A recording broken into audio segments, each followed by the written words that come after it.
طالبان وايي خوست پکتیا او پکتیکا ولایتونو کې پر ډیورند فرضي کرښه پوستې جوړوي. سلام ستړي مه شئ، وخت مو پخیر. په لوی افغانستان چینل کې د تا ښه راغلاست وایم. د نویو تازه خبرونو دپاره در سره لوی افغانستان چینل سبسکرایب کړئ. په سویل ختیځ زون کې د 203 منصوري قلو اردو طالب چارواکي وایي د فرضي ډیورند کرښې ساتنې لپاره په ځینو سیمو کې د امنیتي پوستې جوړې کړي دي او د پاتې نورو سیمو لپاره هم پلان چمتو کړی دی.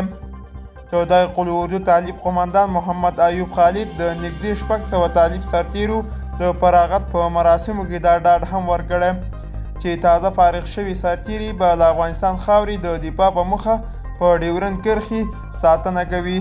قماندان زیاته کړې چې د ډیورند فرضي کرښې ساتنې لپاره پر پولي ځینې امنیتي پوستې جوړې کړي دي چې د دې په وینا یاد فارغین سرتیري به یوه برخه هم په ځای پر ځای شي.